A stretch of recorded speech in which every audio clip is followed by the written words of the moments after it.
Right, well, unfortunately, we have to be talking about this, but tanker explosions have become quite a frequent occurrence of late, and there is need for serious attention. What exactly would the FRAC be doing differently to avert these ugly incidents? Let me put the narrative straight first by saying what we had yesterday was not a tank explosion.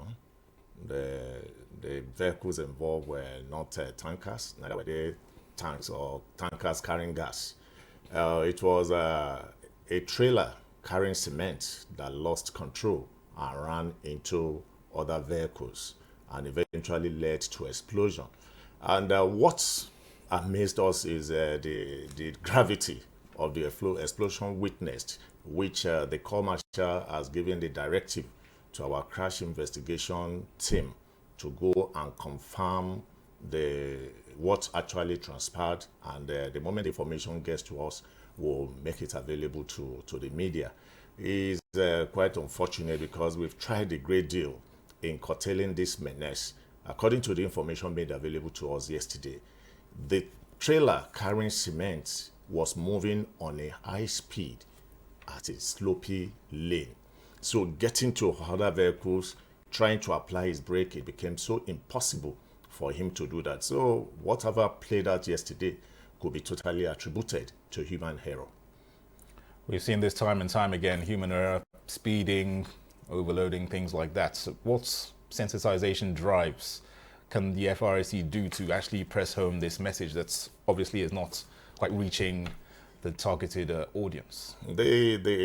The NTA as an established will always be a witness to Federal Road Safety Corps because you've been a partner in progress for the past 36 years of existence of FRSC. And with the great job you are doing with us and other stakeholders, we never take the issue of public education for granted. It's not just a, by the way, part of our job, it's part of our heart, which we have taken very seriously, and we have continued to improve upon it over the years. But, the transportation sector is quite dynamic.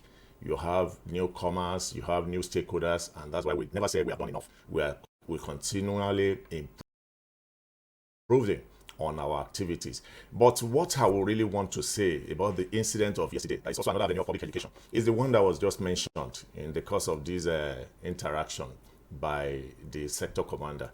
The casualty level will have been minimal yesterday, if not for the onlookers that had no business being there. Either someone trying to video the incident or someone trying to express on unsolicited sympathy that has no bearing or had no value to the rescue operation. Because left to the rescue team, they will have been able to curtail the devastation that we witnessed yesterday.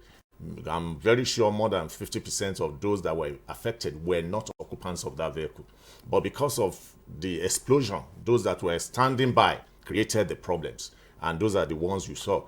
And additionally, you see some of the road users, the motorists, being recastrants when they were stopped by the emergency team.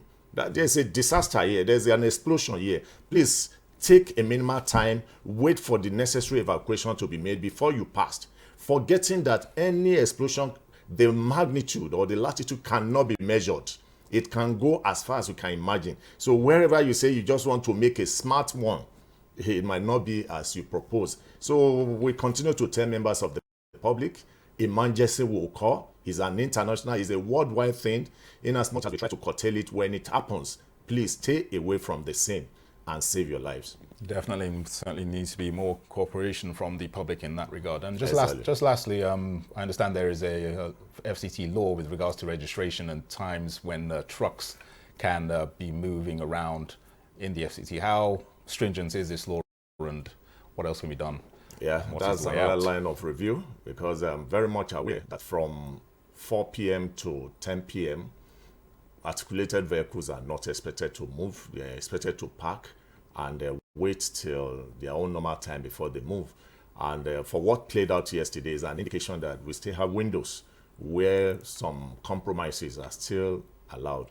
I think it's very necessary for us to go back to the drawing board Maybe there's need for us to put in more stringent rules by maybe building barriers and also putting the necessary enforcement in place.